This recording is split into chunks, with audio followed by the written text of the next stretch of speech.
एक एक दिन में फ्रांस में 20-20 हजार लोग मारे जा रहे थे, जो उस समय के चिंतक, चाहे वो बोधा हो या बाकी लोग हो, मैकियावेली हो, ये सब इनके रचनाओं से मिलता है। ठीक उस 16वीं सेंचुरी में तुलसीदास एक कंसेप्ट लेकर आ रहे हैं, एक कलयुग का और एक राम राज्य का।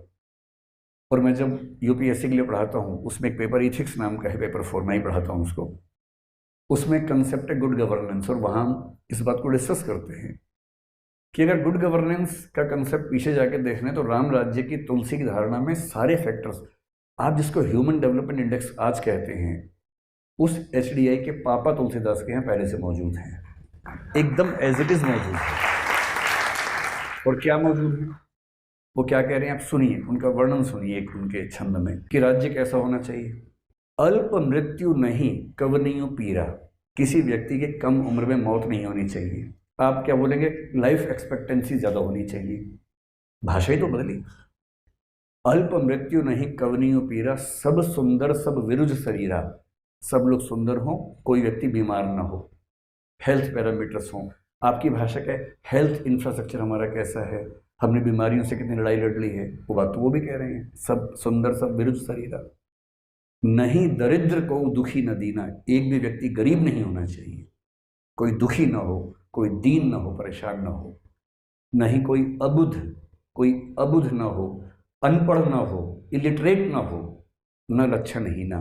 ये लक्षण वो बता रहे हैं कि राम राज्य के लक्षण हैं। अगर राम राज्य का लक्षण उनकी भाषा में ये है, तो आज की गुड गवर्नेंस भी तो वही मॉडल है। इस तरह का राज्य, इस तरह का समाज किसी भी देश को क्यों हासिल नहीं होना चाहिए। आज हम वर्ल्ड बैंक की रिपोर्ट के बेस पे गुड गवर्नेंस के 8 लक्षण मानते हैं, और वो 8 लक्षण हमें राम राज्य के तुलसी कंसेप्ट में दिखाई देते हैं। और वो क्यों ऐसा कर रहे हैं, वो 16वीं सेंचुरी में अपने समय के राजाओं को देख रहे हैं। उनको 111 साल का जीवन मिला, कई राजा उनके सामने आए और गए और चले गए।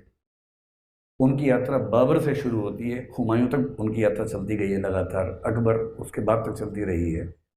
और उस पूरे दौर में वो महसूस कर रहे हैं कि एक अच्छे राज्य को ऐसा होना चाहिए, न कि ऐसा जो केवल टैक्स वसूल करे, केवल परेशान करे। इस फिलॉसफी के साथ हमने अपना संविधान लिखा। हमारा संविधान जिन फिलोसफर्स की फिलोसफी पर टिका है, उसमें कबीरदास और तुलसीदास सबसे बड़े लोग हैं। कबीरदास से हमने सीखा कि कैसे हमें समानता की बात करनी है, जाति व्यवस्था समाप्त करनी है, हर धर्म के व्यक्तियों को एक समान महत्व देना है। तुलसीदास से हमने गुड गवर्नेंस के फार्मूले सीखे, समन्वय की चेतना सीखी। महात्मा गांधी और डॉक्टर अंबेडकर संविधान लिखने के समय, डॉक्टर अंबेडकर एक तरह से कबीरदास के पुनर्जन्म हैं, जो अधिकार के साथ सामाजिक समानता की बात कर रहे थे। महात्मा गांधी एक तरह से तुलसीदास का पुनर्जन्म है, जो समन्वय और सबको साथ लेकर चलने की बात कर रहे थे। और एक अच्छे देश की रचना किसी एक दृष्टिकोण से ना होकर के सबके मिलने से होती है, सबकी अच्छी बातों को साथ में लेकर चलने से होती है। और तब हमारे देश ने तय किया कि हमें एक ऐसा शासन चाहिए जो समाज के हर वर्ग को लेकर चले। हमने मूल अधिकारों में प्रत्येक व्यक्ति को समानता का अधिकार सबसे पहले दिया, फिर स्वतंत्रता का दिया, संवैधानिक उपचारों का दिया, सुप्रीम कोर्ट, हाई कोर्ट सबके लिए एक्सेसिबल बनाया कि कोई भी व्यक्ति अपनी बात कर सके, अस्पृश्यता को समाप्त करने की बात कही।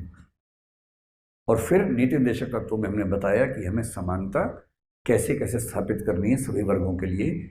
इस वायदे के साथ संविधान सभा ने संविधान पर हस्ताक्षर किया कि अब जो समाज बनेगा वो सभी का समाज होगा, किसी एक वर्ग विशेष, धर्म विशेष का समाज ना होकर के सबको साथ लेके चलने वाला समाज बनेगा। ये समाज केवल प्रधानमंत्री के चाहने से नहीं बनता है।